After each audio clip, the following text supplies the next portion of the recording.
Hey, I'm Joy Hallway, registered dietitian nutritionist with Joyful Apricot Nutrition Counseling. Today, I'm going to talk about nutrients of concern in vegan diets. A lot of people are going vegan, or as we like to say, following a vegan diet. The label vegan implies a lot of things, but when you're talking about what you're eating, you're following a vegan diet. And there are quite a few nutrients that you might be missing out on if you're not making a specific effort to get them into your day. The first one, and a lot of, I think, people who follow a vegan diet already know this one, is B12. B12 is only available from animal foods, and you make a very, very small amount in your colon when certain ingredients are fermented by bacteria in your colon. The amount that's produced of B12 in your colon is not enough to be biologically sustainable, so you have to get B12 from outside sources. The main food sources for normal diets are dairy products, eggs, and meat, so fish, chicken, turkey, ham, pork, beef. Any of those are going to provide B12. B12 is found in very high amounts in liver and other organ meats as well. So when you're following a vegan diet, you want to make sure you're getting your B12. B12 is one of those methyl donors, meaning it helps transfer methyl groups. That's important for DNA expression. It's important for growth. It's important for energy. It's important for a lot of different mechanisms in the body. So get your B12. The second nutrient of concern is vitamin D. For the same reason, you're cutting out of a lot of dairy products. You're cutting a lot of fish. You're cutting out products that typically are very rich in vitamin D. If you're not able to get 10 to 15 minutes in the sunshine, depending on the darkness of your skin, if you have more melanin in your skin, you probably need to stay out a little bit longer in order to fully form that vitamin D in the amounts that you need. So unless you're getting outside on the daily, then you may want to consider a vitamin D supplement or choosing foods that are fortified with vitamin D.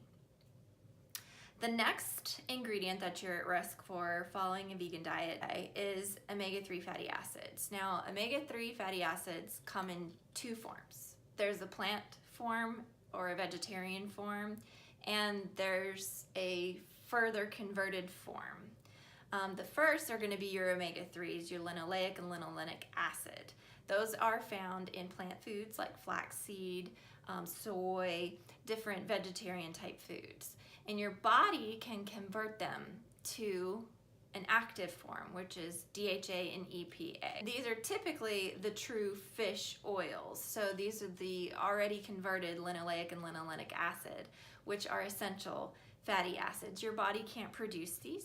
You do have to consume them. Why are these important for your health?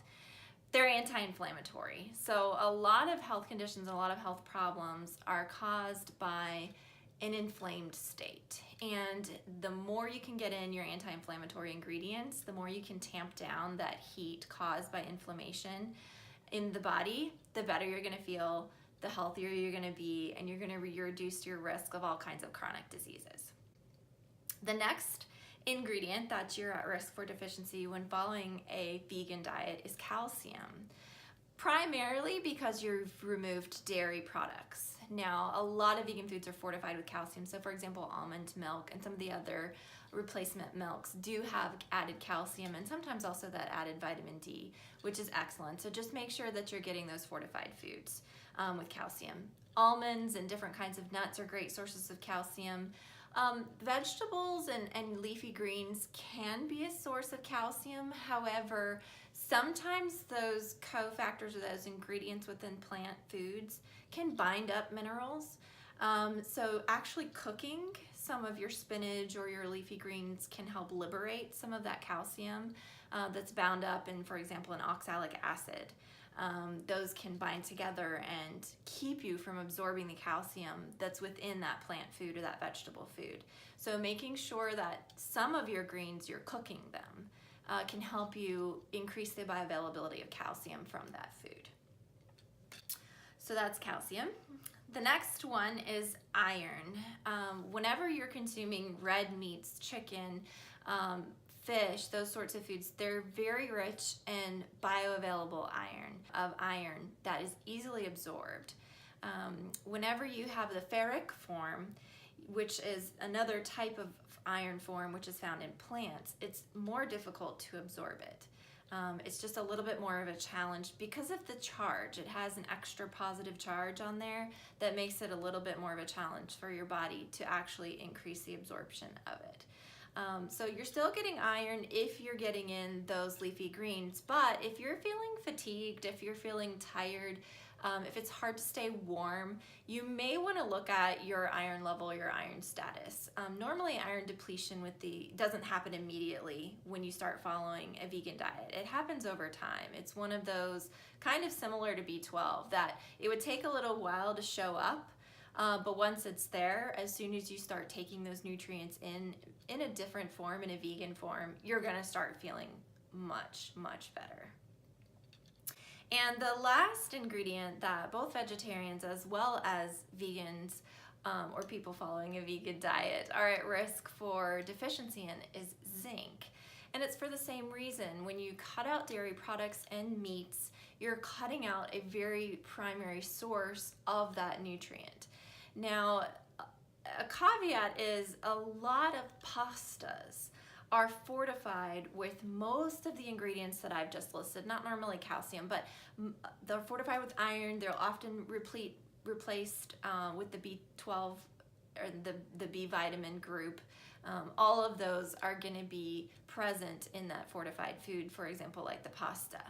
But zinc is typically not, and that's because it can add sort of that metallic flavor to different foods. So it's often not fortified in some of these more plant-based and more vegan and vegetarian type foods. So it's extremely important to make sure for your health that you're getting enough zinc when you're following a vegan diet. You can go online and plug in the foods that you're eating to a nutrient database and it should spit it out for you. I can list some in the box below, some of the trackers that you can use to basically assess your intake of zinc. All you do is plug in the foods that you've eaten for the last 3 days to a week, and you can see your intake of zinc and it'll tell you whether or not you're meeting your needs on a daily basis. You can go through all that, or you can just start taking a nice rounded multivitamin. They're easy to find. I can list some in the comment box as well below so that you can get your basis. So you want to make sure when you're switching over to any type of new diet and you've decided to eliminate an entire food group or multiple food groups, you're going to be eliminating certain sources of those foods. So just be mindful, make sure you get your vitamin B12, your vitamin D, your omega-3s, and also make sure you're getting your calcium, your iron, and your zinc, all of which are extremely important for your overall health when you're following a vegan diet. I love to do the next part of my segment, which is product recommendation. So each week when I film, I'm going to talk about the pluses and minuses of certain diets and meal plans. I'm going to go through different health facts, different health information that I like to share with people as a registered dietitian because it's not common knowledge. So the product of the week this week is this plant-based Vega protein shake. Look at this baby. Not only is it delicious, I can vouch for this. This is the chocolate flavor, it's my favorite. But it's all plant-based, so this is vegan friendly, vegetarian friendly. It has B12 added to it, which is one of the nutrients of concern for vegan diets. It also has calcium, it has vitamin D. It's just got lots of goodie in there and a little bit of iron added as well. Now the one thing I wish they had put in this, because it would fit so perfectly with my talk, is zinc. But again, zinc can change the flavor profile of some food items. So you want to make sure that you're looking at your zinc intake. The ingredients on this are amazing. It starts with water and pea protein. It goes on with cocoa and kale powder. It goes on with vegetable blends and orange peels and blueberries and sunflower seeds and all the goody, everything that you would understand and recognize. You want to shake it because sometimes the sediment does kind of settle off to the bottom and you can get a little gloop there. So just make sure before you even open it that you're shaking it well. And I like it best chilled. It's 170 calories, spot on the money, 20 grams of protein. And this is something I really love, is it actually has 4 grams of fiber. Sometimes it's hard to find fiber in a liquid meal replacement type drink. So this one provides a goody little bit, which can help you feel more full, can help you stay more regular when you're getting enough fiber, and it also helps control your blood sugars and your glycemic index of that food because it slows everything down a little bit, doesn't go too quickly. This is sweetened with stevia and it does taste nice and sweet. So this is just one of my favorite things when I'm getting late.